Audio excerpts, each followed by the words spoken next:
todos os presentes aqui na casa e os que estão em seus lares.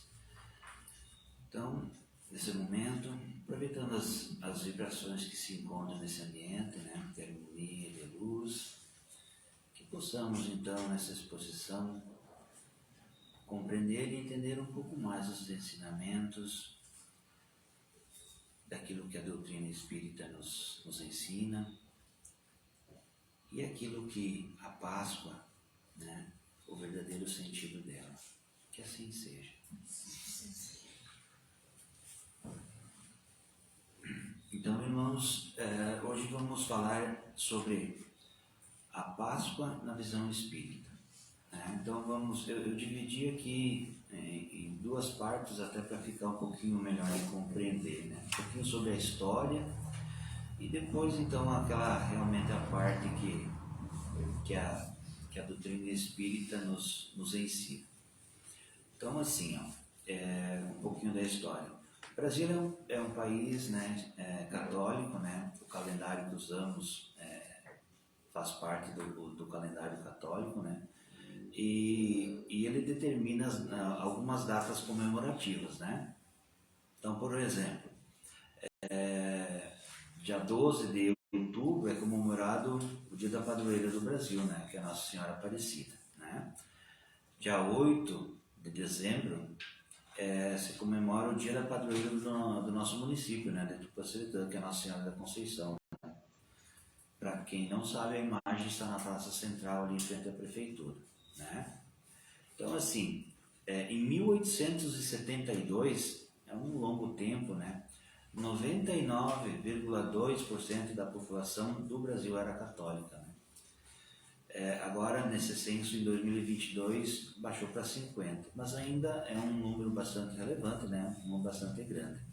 Então, por isso que a Páscoa que a gente vive, né, no nosso dia a dia, ela é voltada para o catolicismo, tá?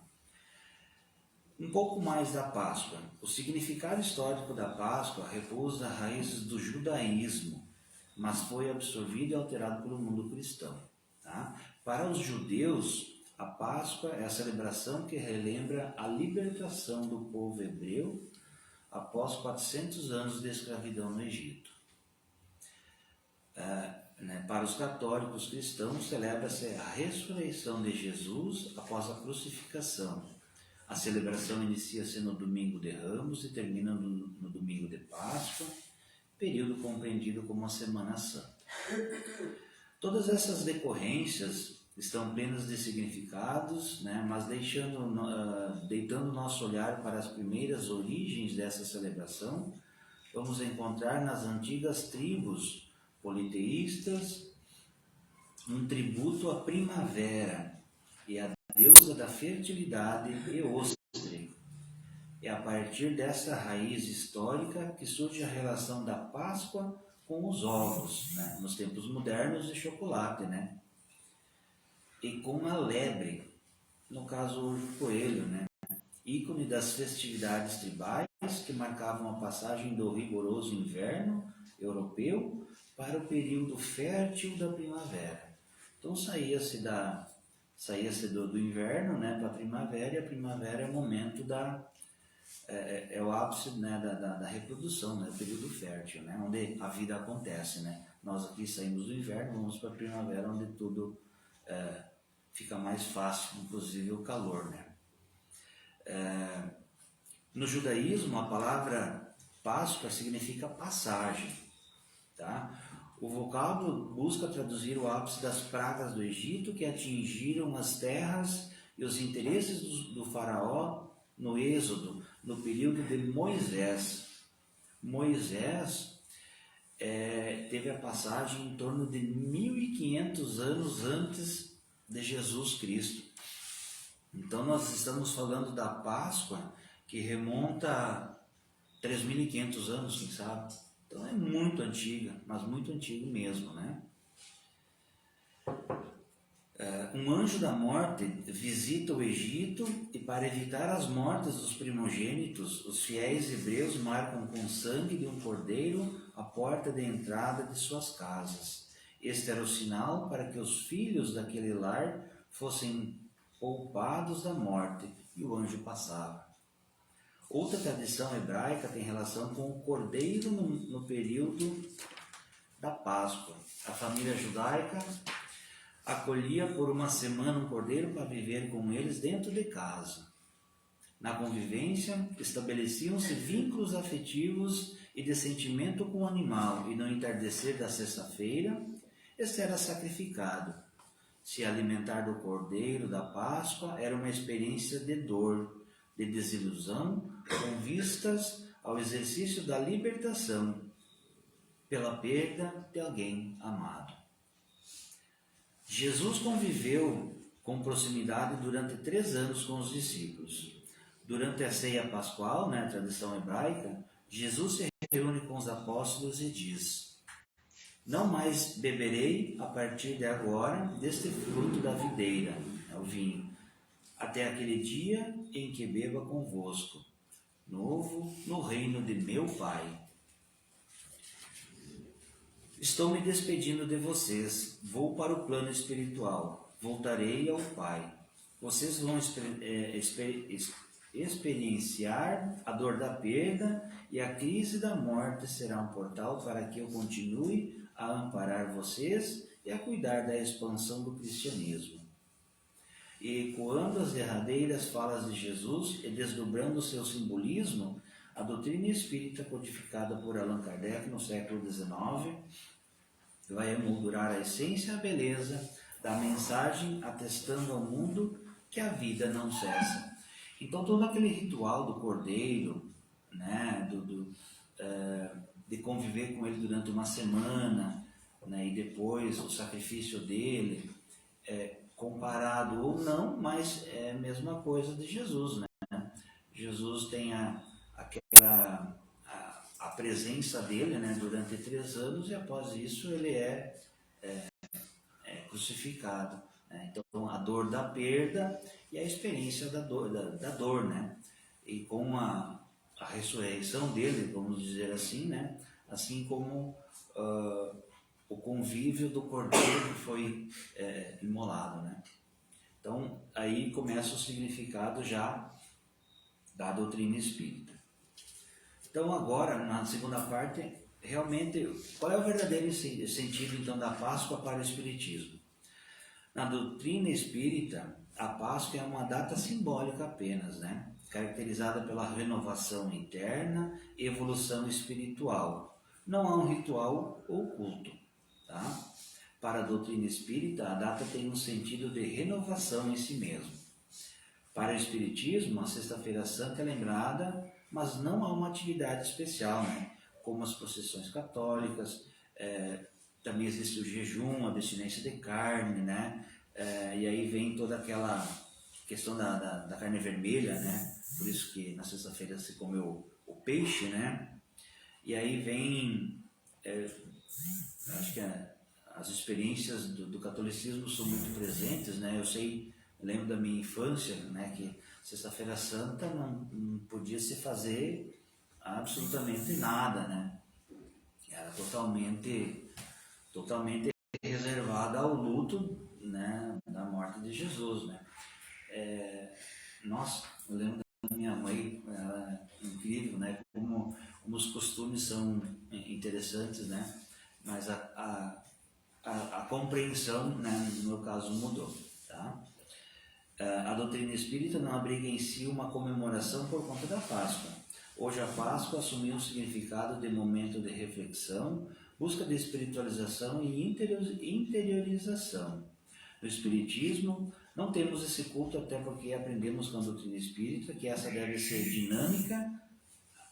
a dinâmica da nossa vida, Deve ser do nosso dia a dia. Todos os dias são espiritualização, mas a Páscoa não deixa de ser um momento muito importante para a nossa reflexão, porque revive os instantes derradeiros de Jesus entre nós. Como entender a paixão de Cristo, para nós espíritas? A sua crucificação e a sua desencarnação devemos entender como um supremo esforço e a representação do amor de Jesus pela humanidade, por isso que ele foi crucificado, né? Nada que o Cristo fez deixe de ter um sentido pedagógico. O sacrifício dele e a crucificação são momentos difíceis, mas como o Divaldo Franco fala nas suas palestras, estamos levando para o mundo, né, um Jesus descrucificado. Por quê? Já não nos cabe mostrar esse homem sangrento e sofrido, mas sim aquele homem que foi capaz de transcender a matéria. A ressurreição do Cristo seria o ápice de sua tarefa messiânica. Após a morte, ele segue atuando e conversando com seus discípulos. Promete nunca abandonar-nos e até hoje espera por nós. Então, aqui é bem importante essa passagem, né? Que Divaldo comenta, né? Do Jesus descrucificado, né? Que ele transcende, então, a matéria, né? E nos mostra, né? A sequência, o segmento da nossa vida na parte espiritual, né? No mundo espiritual. O sábado de Aleluia, como a gente tem que ver o sábado de Aleluia? Na visão espírita, esse momento do sábado de Aleluia representa a transcendência do espírito sobre a matéria. De novo, repetindo, né? A transcendência do espírito sobre a matéria. O desapego total e a superação da vida enquanto encarnados. Bem verdade que Jesus estava muito além, acima dessas coisas, mas a representação da atividade religiosa não deixa de ser um estímulo para nós. Que façamos, portanto, algumas deduções, raciocinemos sobre dificuldades da vida que podem e devem ser superadas. Em se tratando de reencarnação, é o momento de fazer uma introspecção, um momento de balanço da nossa vida e buscarmos encontrar caminhos para transcender o nosso modelo. Podemos nos perguntar, como é que seria a minha ressurreição íntima? Ressurreição do ponto de vista dos meus deveres, das minhas falhas, do desejo do homem novo que deve nascer dentro de mim. Então aqui nos convida para uma ressurreição interna, né? O que nos faz, como a gente pode fazer a ressurreição no domingo, né? Aí aqui sugere, né? Que sugere que, né, dos deveres, das minhas falhas e do desejo do homem novo que tem que nascer dentro da gente, né? A nossa evolução, né? Isso é muito importante. E por fim, a mensagem de Jesus. O significado da mensagem de Jesus para a humanidade é uma mensagem de renovação, é uma mensagem de esperança. Nos tempos em que Jesus veio fazer sua pregação aqui na Terra, os tempos eram de desesperança. As pessoas estavam desamparadas, estavam desesperançadas, angustiadas. Não importava que tivesse bens materiais ou que fossem apoucadas desses bens. As pessoas viviam angústia sobre o que seriam depois do túmulo, o pós-túmulo, né? Hoje os tempos não são tão diferentes, né? A gente enxerga muita complexidade no nosso dia a dia, né? Ainda mais depois desse pós-pandemia que ainda está gerando algumas consequências, né? De pessoas depressivas, pessoas com ansiedade, né? E então assim, o mundo evoluiu, mas as angústias, as dores, elas mudaram, mas elas continuam de certa forma, de uma forma diferente, mas estão presentes, né? A falta de espiritualidade, a compreensão dela, né? Acreditar em Deus e ter fé e esperança. Até naqueles números que eu pesquisei ali no início, mostra que hoje 15% da população brasileira não tem religião. Não necessariamente que ter religião é significado que a pessoa vá ser boa, que vá fazer a caridade, o amor e a caridade. Mas é um caminho que nos conduz a Deus, né? Então, sim, a religião é muito importante. Enquanto que lá em 2000 era 8%, hoje é 15%. cada um tira suas conclusões, né? Se realmente o afastamento das religiões, ou é por causa das religiões, ou por causa de uma nova visão da juventude, dessas novas gerações, né? Mas as religiões, as pessoas estão ficando mais longe das religiões. É uma questão a ser perguntada, né? Jesus, na sua vida entre nós, assenta a sua mensagem toda no amor, em todo o tempo. E ele finaliza mostrando que a vida continua, a alma sobrevive à morte do corpo. Portanto, a imortalidade é um dos fundamentos dessa mensagem de Jesus e que muda a nossa perspectiva de vida completamente. Se naquela época que Jesus estava aqui, as pessoas não compreendiam, né, a imortalidade da alma, do espírito, hoje as pessoas, né, hoje a doutrina espírita está fazendo esse papel, né, muito bem difundido, né? Portanto, a imortalidade é um dos fundamentos dessa mensagem de Jesus e que muda a nossa perspectiva de vida completamente. É importante salientar que a religião espírita é um desses acontecimentos, é o momento da ressurreição de Cristo. Para o espiritismo, uma vez que o corpo é desconectado do espírito, sua decomposição se inicia imediatamente e, portanto, é impossível que aconteça uma ressurreição corporal, física. Desse modo, Jesus teria aparecido a Maria e aos discípulos em seu corpo espiritual. Para nós, espíritas, isso é bem claro, né? Não existe a ressurreição do corpo físico, né? Como bem falou. O corpo é desligado do espírito, esse entra em decomposição, mas a nossa alma, o nosso espírito, esse sim é imortal. E é assim que Jesus, né, apareceu a sua mãe, a Maria, e os seus discípulos, os seus apóstolos. Por esse motivo, a doutrina espírita não comemora a Páscoa como o catolicismo, uma vez que não reconhece a ressurreição física de Jesus, né? Contudo, os espíritas defendem a ideia de que a vida imaterial é inexaurível e que a morte não existe senão no campo material. Por isso, Jesus sempre esteve presente como prometera. Ele nunca havia morrido. Independentemente da escolha de uma data como a Páscoa, Cristo e seus ensinamentos devem ser relembrados e praticados em todos os dias de nossas vidas, porque ele permanece vivo entre nós. Portanto, é fato dizer que os espíritas não comemoram a Páscoa como os católicos ou judeus, mas a doutrina espírita reconhece essa data como um momento de reflexão, de manifestar nosso amor a Deus e ao próximo e de praticar os ensinamentos de Jesus. Para o Espiritismo, a Páscoa deve acontecer dentro de cada um de nós, em cada dia de nossas vidas. Então, nesta data, reflita, ame, medite, tome consciência de seus atos e de seu valor. Vivencie a paixão e a caridade que ele nos ensinou. Permita essa renovação para que ela se repita a cada dia, não somente nesse domingo, mas a cada dia.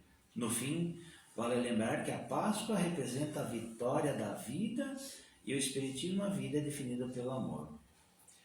Que todos os cristãos espíritas possam, nessa Páscoa, se recordar de Jesus e celebrar em memória o teor primeiro de sua missão, a libertação da escravidão da matéria, e o viver sem amarras, com vistas à existência futura no plano espiritual.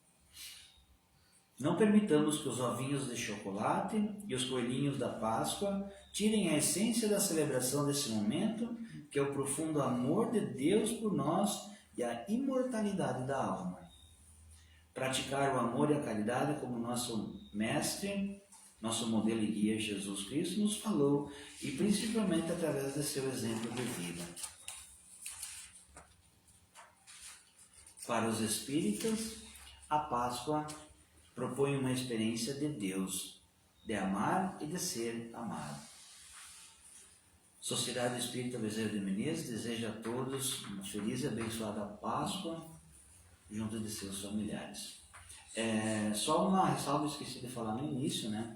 Dentro das obras básicas da doutrina espírita, que são 5, né, não faz nenhuma referência à Páscoa ou ao Natal. Então, isso que eu fiz foi uma pesquisa dentro da Federação Espírita Brasileira, da FEB, e dentro da Federação Espírita do Rio de Janeiro. Né? Foi uma pesquisa que, volto a repetir, dentro das obras básicas não tem nada que faz referência a isso. Que assim seja. Então, nesse momento, vamos nos preparar para o passe.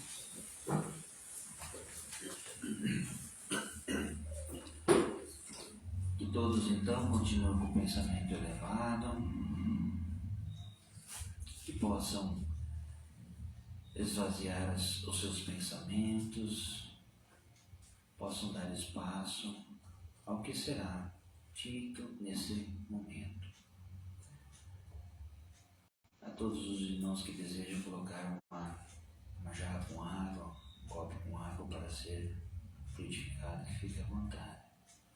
Então, nesse momento, no alto das suas cabeças, encontra-se Jesus, de braços abertos,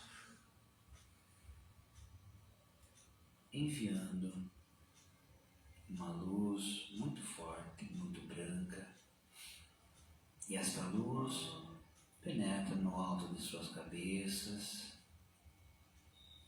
e vai descendo, vai percorrendo todo o seu corpo físico e espiritual, percorrendo todas as células do corpo, todos os órgãos do corpo físico e espiritual, organizando, limpando, curando, perdoando, afastando tudo aquilo que o corpo físico e espiritual não necessita, miasmas, pensamentos que sejam afastados e levados a lugares adequados. Seu corpo está recebendo uma grande quantidade de energia de saúde, de amor, de fé, de esperança, de equilíbrio físico, mental e espiritual.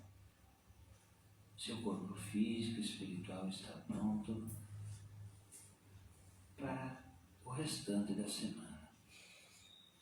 Retornemos aos lares, levando daqui todas essas vibrações desse ambiente, que possam compartilhar com os seus familiares.